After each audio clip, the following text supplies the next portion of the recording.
Welcome. You have reached review time with Imperial, and today's review would be Space Jam 2: A New Legacy, starring LeBron James. Let's get into it. So, a few years ago, we heard this was coming up. I think it maybe was supposed to come out last year, but the pandemic hit, and uh, Warner Brothers made the deal with HBO Max, and so theaters are open back up. So now they put it in the theaters. Plus, HBO Max has access to watch this movie, and it's pretty much is taking off where Michael Jordan came out in 1996 with the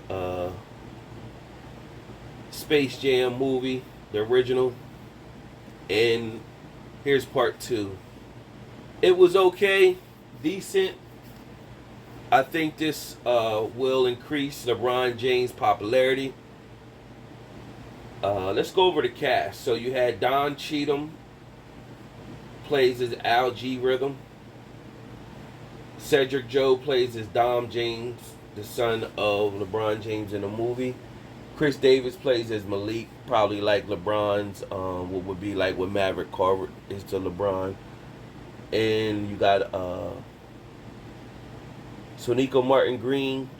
People may be familiar with this from the Star Trek series and from The Walking Dead. She plays as Kamaya James, which is LeBron James' wife.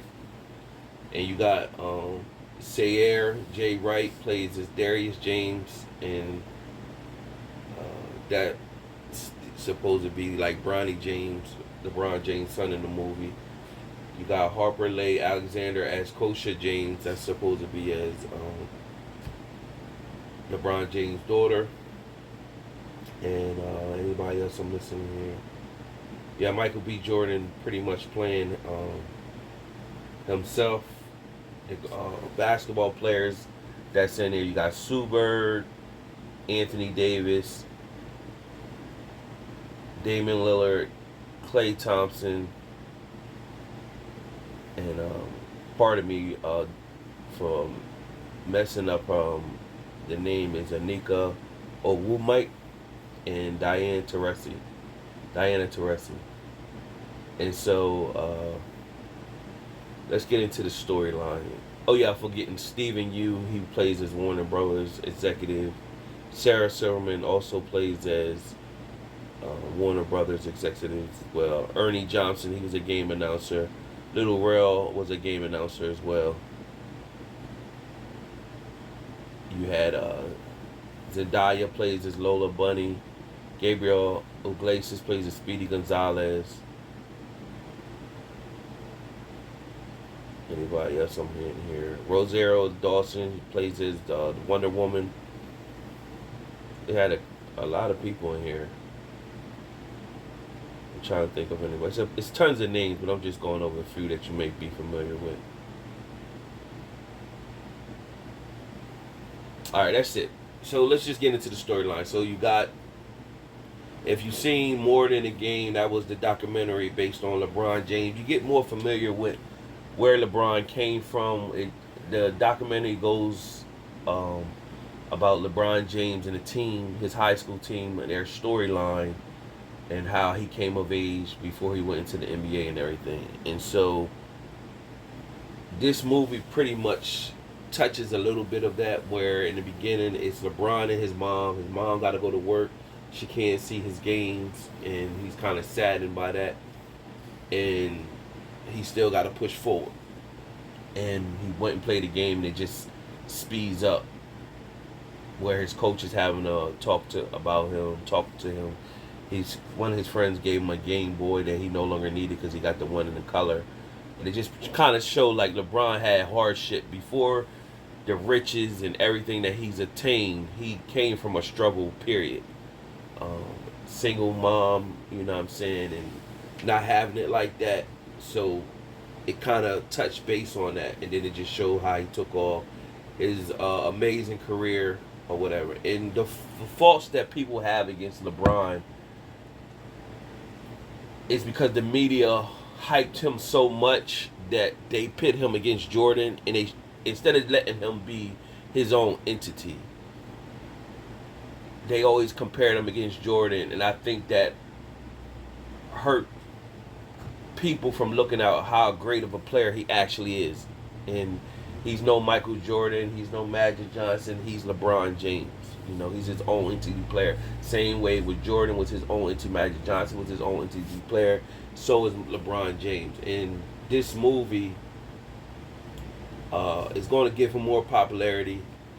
People going to have their own opinions. Should it have been a Space Jam 2? The first one was a classic with Michael Jordan.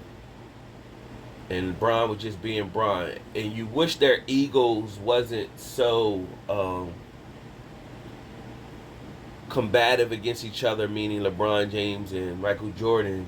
The media ain't pit them against each other, because it would have been dope if they placed a Michael Jordan cameo in here. But they did touch it, though. They did touch it. So I will speak on that. So let's get into the story. LeBron meets his mom in the beginning of the movie. They have that little heart-to-heart talk when he was young. Fast forward during his career. Present day, he's out in a fancy crib. Got a cool basketball court for his kids. If they yell out ball, this machine shoots out a ball to them. So that's wherever they're located at. So Bron's youngest son, Dom, is into making games and stuff. And he's not really into basketball like the older brother is, or his dad. But the dad is pushing him to be him. And he's not. So but he's into the game. The mom is trying to tell him, like, you gotta let them be them, you know what I'm saying? He like, well, when I was young, I didn't have to. Well, you was young because you had to go through that, but your children is supposed to go through it different, because they're not coming up how you came up. So it's easier. It's going to be easier for them. You want them to have some of them same principles, but you can't deny that they're coming up easier because what you didn't pit for. So that's the logic in that. So she talks to him, and he goes and talks to his son, and the son shows him the game that he made. And it's basically like a NBA Jam game or whatever.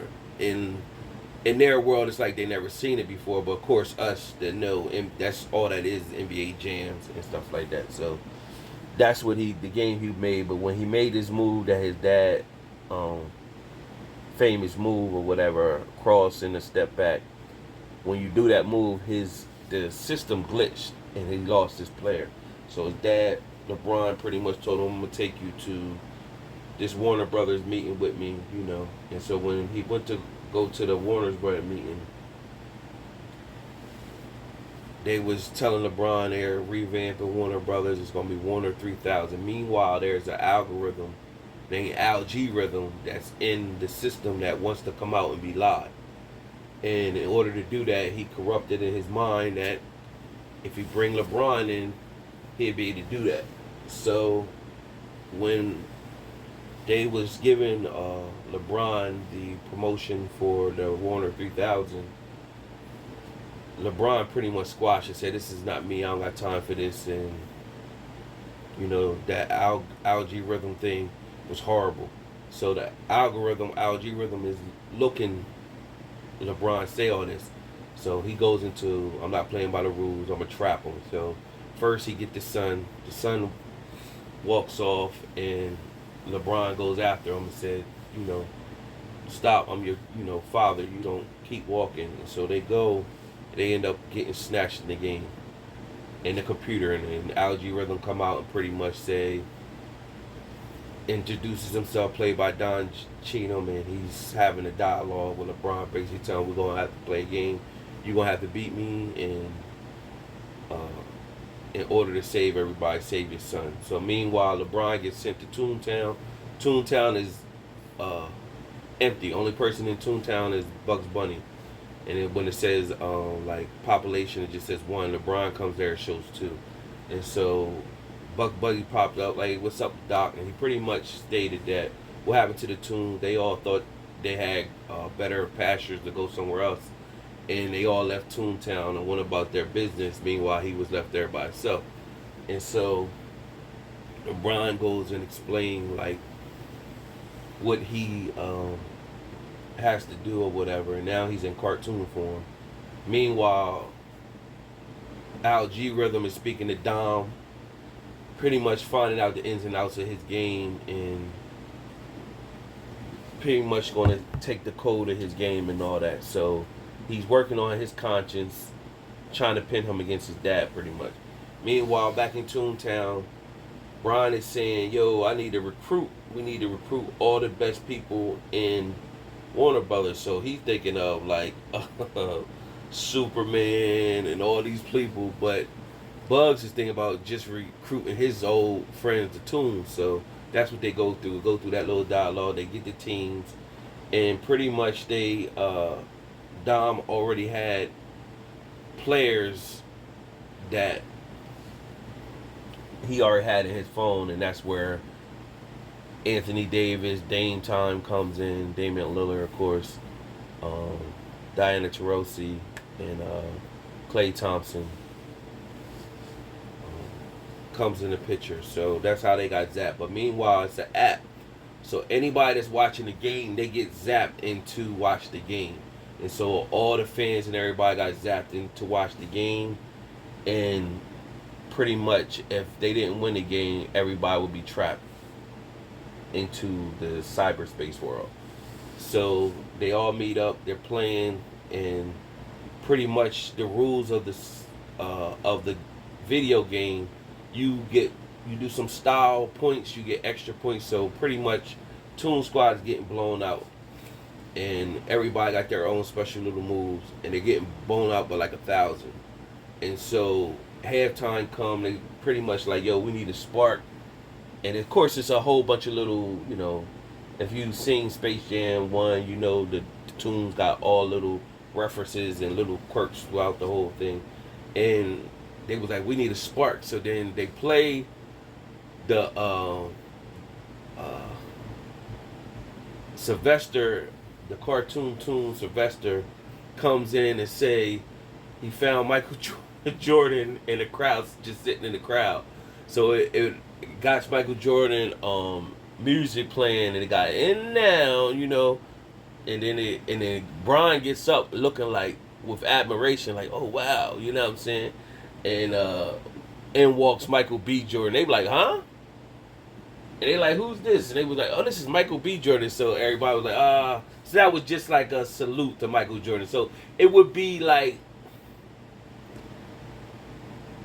blasphemous for them not to have some type of reference to Michael Jordan in this movie. So that was their salute to Michael Jordan. It just, you wish that the egos wasn't so against each other, that there could have been like a real, some type of, performance to bring Mike in there. But they want to let LeBron let this be, like, you want to have like the torch being passed or whatever, but LeBron doing it. So, nevertheless, they get back halftime, and pretty much Bron said he got to let the Toons be them. Instead of running a regular basketball game, he got to let the Toons do all their little crazy antics and get the points. And that's what they did. That's how they got back in the game. And it came down to the last minute shot. And Algae Rhythm, he became a character in the game once LeBron James, Dom went over to